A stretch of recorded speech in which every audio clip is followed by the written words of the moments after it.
How could a 19-year-old young man vanish inside a building full of people and remain hidden there for 10 years? In the fall of 1995, Evan Hartley walked into his school's gymnasium during the annual fair. Nobody saw him leave, and only a decade later would the truth emerge. Inside the most unexpected place no one had ever thought to check, Fairpine, Ohio, was a town where nothing ever changed. A single main street cut through its center, lined with tired storefronts and a diner that still served coffee in chipped mugs. People left their doors unlocked. Neighbors waved at every car that rolled by. The loudest sound most nights was the whistle of a distant freight train. It was the kind of town where everyone knew your name, and everyone assumed they knew your story.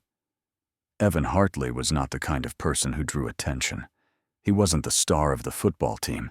He wasn't in trouble with the law. He was the kid people described as dependable, quiet, polite. Teachers liked him. Parents pointed him out as a good influence. At 19, he had just graduated, and he was caught in that strange limbo between adolescence and adulthood. He worked part-time with his father at a service station, saved a little money, and spent weekends with friends. His life was ordinary, maybe too ordinary. That October, the school gymnasium was alive with energy. The annual fair was a tradition. Raffle tickets, bake sales, paper lanterns strung across the bleachers. The smell of popcorn and lemonade filled the air.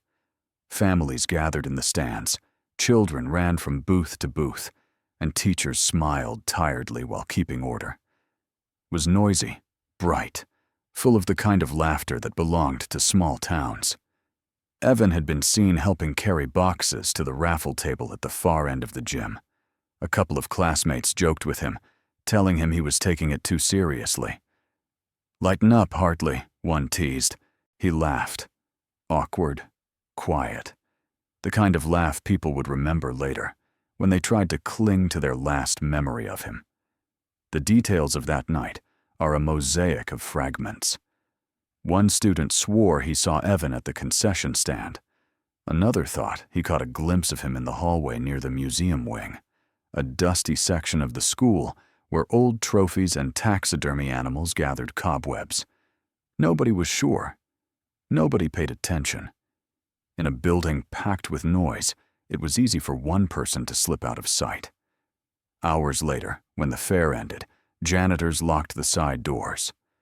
Families drifted home under the cool autumn sky. Evan never walked back through his family's front door. At first, his parents assumed he'd stayed at a friend's house. By morning, worry set in. His bed was untouched. His car keys sat on the nightstand. No note, no message, nothing that explained why he hadn't come home. Panic settled in quickly. His friends admitted they didn't really see him leave. Teachers thought he was still cleaning up. The principal remembered thanking him for helping with the raffle, but couldn't place the time. It was as if the evening had swallowed him whole.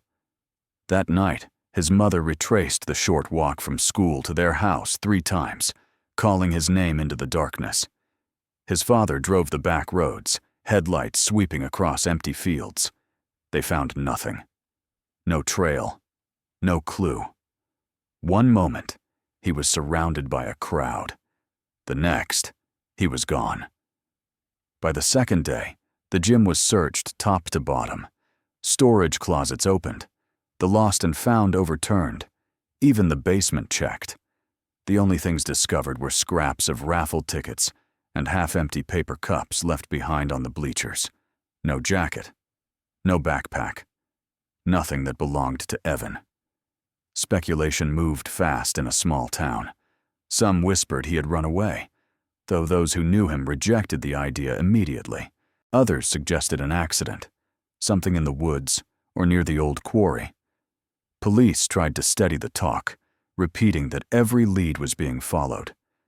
But the truth was, they had nothing. The museum wing was barely mentioned in those first frantic days. It was a forgotten hallway at the back of the school. The light bulbs flickered, dust covered the glass cases, and the taxidermy animals looked like relics from another century. Generations of students had ignored it. Nobody thought to search it carefully. Nobody imagined it could hold the answer. In those early weeks, the search spread everywhere else: the forests, the back roads, even the bus station 2 towns over. The Hartleys held on to every sliver of hope, waiting for a call, a clue, anything. But days became weeks, and weeks stretched toward winter. Their 19-year-old son had walked into a gymnasium full of light and laughter, and vanished into silence. He vanished in a gym full of people. And within hours, the search spiraled into chaos. How could a small town turn every stone and still come up empty? Each lead seemed promising, until it ended in silence. For Evan Hartley's family, the first 48 hours blurred into sleepless nights and desperate questions. His mother clutched the phone, dialing the same numbers again and again, hoping a friend would answer and say he was safe. His father walked the neighborhood, knocking on doors, asking if anyone had seen his son leave the school. Each reply was the same: no. By the 3rd day, Fairpine's police department launched a formal search. Officers spread into the woods beyond town, their flashlights cutting through underbrush. Volunteers joined, combing through ditches and fields, their voices echoing into the cold night air.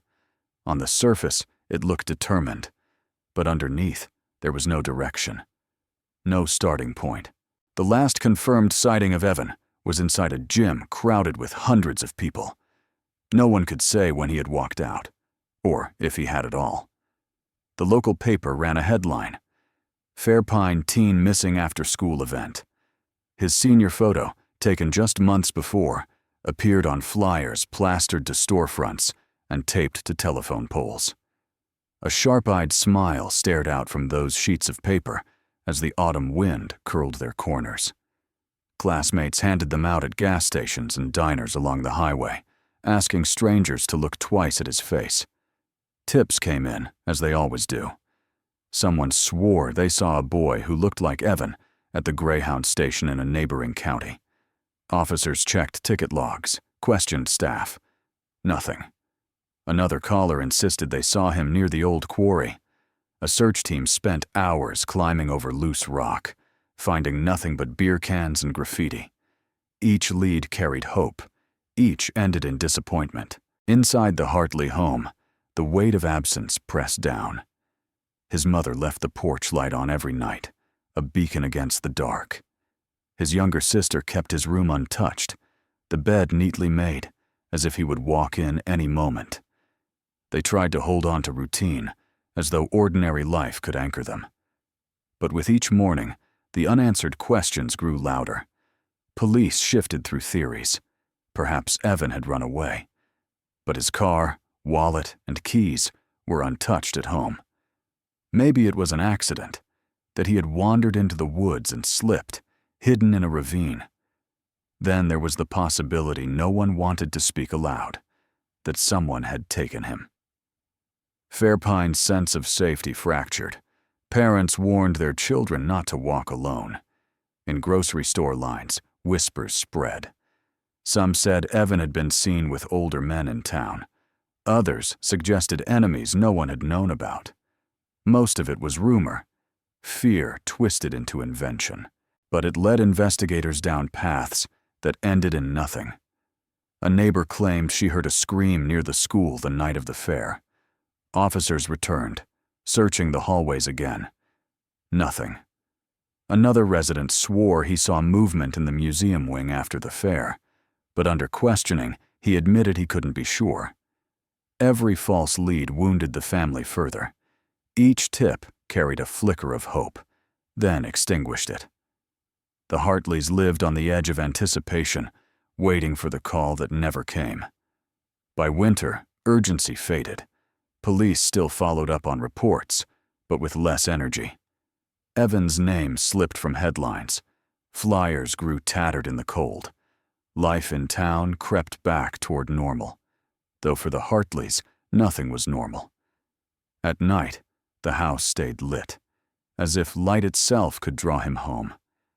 His father often stood at the window, staring down the street, waiting for headlights that never appeared. His mother carried the phone from room to room, unwilling to miss a call. Hope remained, not yet extinguished, but beneath it grew a quieter, more haunting thought. What if Evan had never left the school at all? Weeks turned into months, months into years, and the boy who disappeared in plain sight became nothing more than a fading headline. But if the case was truly dead, why did whispers still circle the school's forgotten wing? By the spring of 1996, half a year after Evan Hartley vanished, the urgency had drained from the investigation. Flyers still clung to a few bulletin boards, their colors washed out by sun and rain. The bold letters that once shouted, "Have you seen him?" now barely caught the eye. Fairpine carried on. Graduations, football seasons, weddings, while the Hartley family remained stuck on that one October night. The case file moved from desk to desk. At first, a detective swore he would not let it go cold. Months later, it sat on the corner of another officer's desk, one among many. Phone calls weren't returned the same day anymore. Notes grew shorter. Leads went unchased. The unanswered questions piled up until the file itself felt heavier than the facts inside. The Hartleys refused to surrender. They drove to nearby towns, speaking to anyone who would listen. His mother went on local TV, her voice shaking as she pleaded for help. For a brief moment, the story caught fire again. But as quickly as it rose, it fell. Within weeks, Evan's name was once again buried under fresher stories. Fairpine residents turned his absence into legend. Teenagers dared each other to walk past the school at night, whispering that they saw shadows in the windows. Some believed Evan had been taken out of town. Others claimed he never left the building, that he was still inside somehow, hidden from sight. Most dismissed it as folklore, a ghost story born from silence. Inside the Hartley home, the toll was clear. His father grew quieter, isolating himself in the garage, as though fixing broken tools could repair something inside him. His mother clung to ritual. She kept his bedroom frozen in time, the posters still on the wall, the alarm clock still set to the last morning he had woken there. Holidays grew smaller, marked by a single candle at the kitchen table. By the late 1990s, the case was considered inactive, not closed, but not worked. Detectives moved on to newer files. Witnesses forgot details. The fair where Evan was last seen carried on as if nothing had ever happened. For the Hartleys, though, time stood still. For them, every day was still October 1995. Now and then, a detective reopened the file, hoping to find something overlooked. But photographs of the gym, transcripts of interviews, and vague statements all led back to the same blank space. A boy, seen in one moment, gone the next. Still, odd fragments lingered. A custodian recalled finding a set of keys weeks later, but no one could prove they were Evan's. A teacher said she noticed a strange smell near the museum wing, dismissed as cleaning supplies. Small details, too vague to connect, but unsettling in hindsight. By the early 2000s, the Hartleys were nearly alone. Evan's classmates had gone on to college, careers, families. His story became a quiet caution, mentioned in town meetings whenever safety was discussed. For outsiders, it was a mystery that had faded with time. For the family, it was an unending wound. And yet, the strangest theories never fully died. Some insisted a stranger passing through had taken him. Others whispered that someone local had kept the secret all along. The museum wing came up again and again, not as evidence, but as a place people felt uneasy about. Dusty, dimly lit, its exhibits ignored, it was the kind of place where secrets could sleep undisturbed. The Hartleys carried the silence year after year. His mother once told a reporter, "The hardest part isn't not knowing where he is. It's realizing the world has stopped asking." Her words haunted Fairpine long after the interview ended. By 2004, nearly a decade had passed. Evan's file lay buried beneath stacks of newer cases in the archives. Most officers hadn't even been on the force when he vanished. His name was just another among the unresolved. But within the school walls, the truth was waiting. Not in the woods, not in the quarry, not in some distant town. It had been sealed in place the whole time, mocking every search.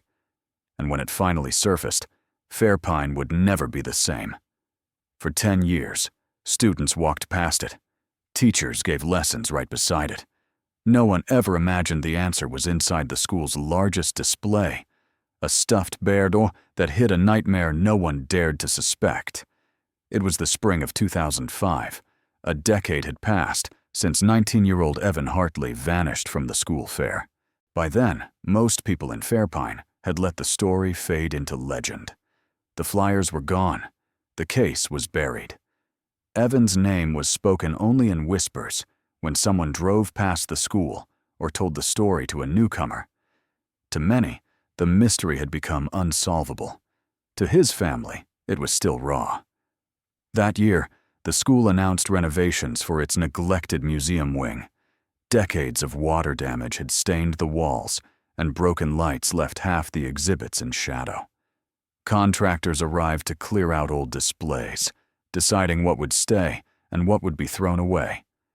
Among the relics was the bear, a towering taxidermy piece that had stood in the corner longer than anyone could remember. The bear was heavy, its hide worn, its base caked in dust. When workers tried to move it, something felt off. The weight didn't shift the way it should have. One man joked it was filled with bricks. Another muttered that it felt wrong, unbalanced, as though something inside had been sealed there. They kept pulling, sliding it across the floor until a sharp odor rose into the air. At first, they dismissed it. The museum always smelled of chemicals. For years, teachers and custodians had complained about the stench of formaldehyde.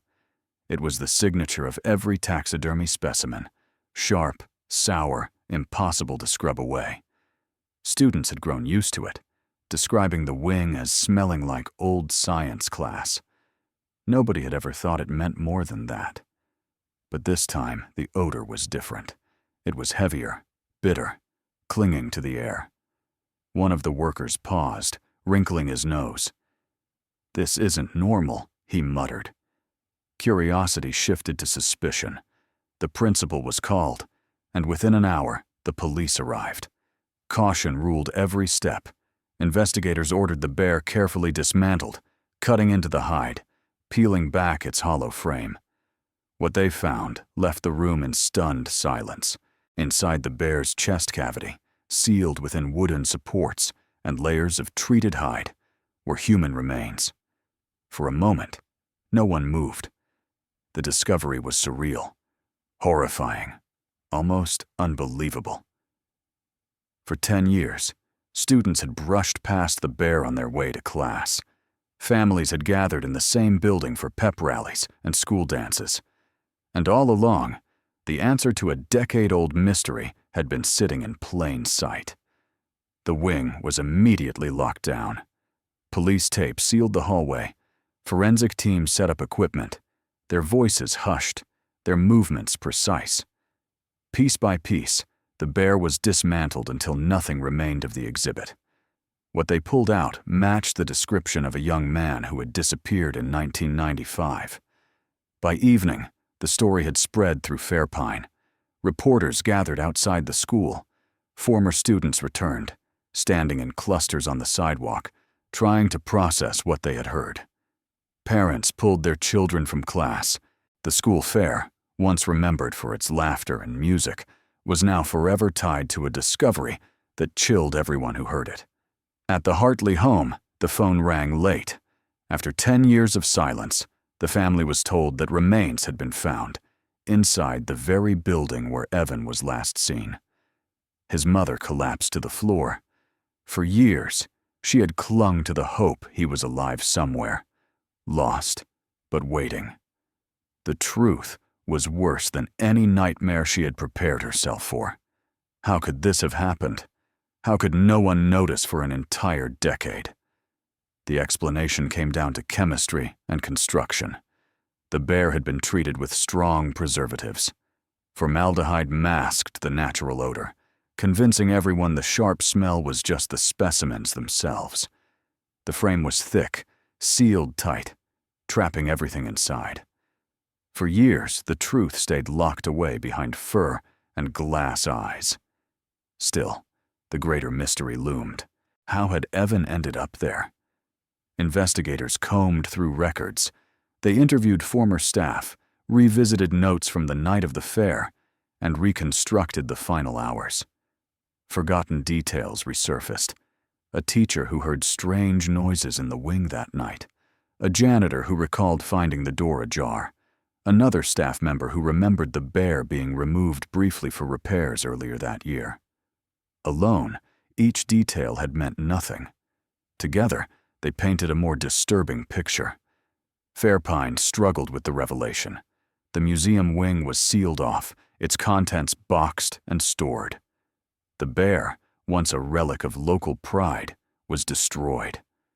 For the town, it was a relief and a horror all at once. The mystery of where Evan had gone was answered, but the discovery raised darker questions. Who had the opportunity to place him there, and why? For the Hartleys, the decade-long wait was over. But closure remained a distant concept.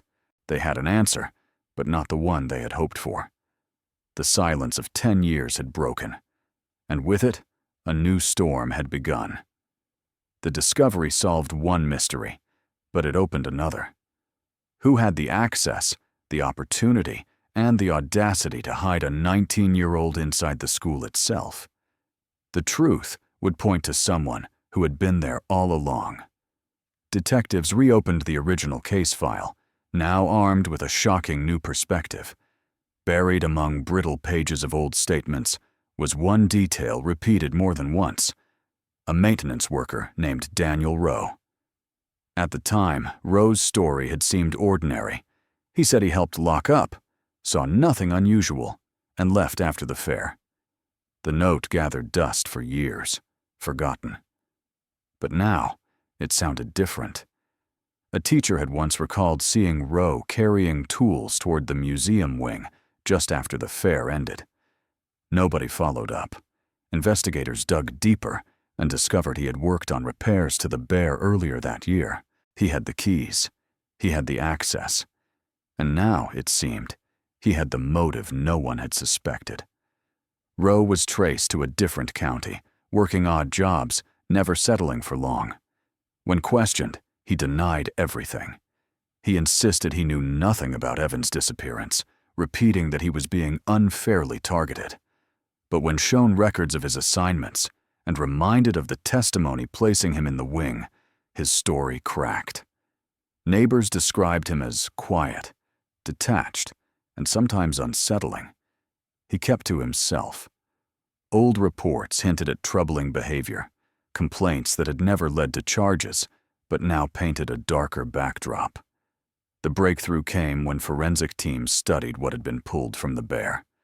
Alongside Evan's remains, they discovered a cloth bundle of tools, rusted, corroded, forgotten. Yet several partial fingerprints were recoverable. Despite degradation, enough points matched Rowe's records to tie him directly to the evidence. It was the first time in 10 years investigators had something solid. In 2006, Daniel Rowe was arrested. The news tore through Fairpine. Parents who once trusted him with the keys to the school now realized he had hidden a nightmare in plain sight. For prosecutors, the case was clear. Rowe had lured Evan into the museum wing the night of the fair. What happened next remained murky, whether it was an act of rage, impulse, or something darker. But the result was the same. Evan never walked out. Rowe, with his access to the bear's hollow frame, had sealed the secret away, confident no one would discover it. The defense called the evidence circumstantial. They argued fingerprints could have been left during maintenance. They claimed the town needed someone to blame. But the weight of testimony, the timing, and the chilling detail of the tools left inside overwhelmed any doubt. When the verdict was read, the courtroom fell silent. Guilty. For the Hartley family, the word was a strange combination of relief and devastation. They finally had an answer, a name. But no verdict could bring back the decade lost to silence. His mother later said, "Closure isn't real. You don't close the book on your child, but knowing the truth is better than never knowing at all." Fairpine faced its own reckoning. For 10 years, people had walked past the bear, had whispered theories, had told ghost stories about the school. To learn that the truth had been sitting in the middle of it all, guarded not by myth, but by negligence, shook the town's confidence. Parents scanned every hallway differently now. Teachers lowered their voices when discussing the past. The bear was destroyed, its remnants quietly discarded. The museum wing was renovated, given bright lights and modern displays, as though the school itself wanted to erase the shadow. But no construction could change what had happened. For those who had lived through it, the memory clung like dust. Every October, flowers began appearing on the school steps. Some came from classmates, some from strangers who had only heard the story years later. Each bouquet was a quiet reminder. The silence that once swallowed Evan would never return. Looking back, the most haunting part wasn't the discovery itself. It was the decade in between. 10 years of parents searching, of students passing by, of teachers shrugging at the sharp chemical smell that had masked the truth. The answer had been there the whole time, sealed in glass eyes and stitched hide, while life carried on around it. Evan Hartley's story is more than a tragedy. It is a warning about what communities choose to see and what they ignore. It is about how justice may be delayed, but can still arrive. And it is about a family who endured 10 years of silence, holding on to hope until the day the truth finally clawed its way to the surface.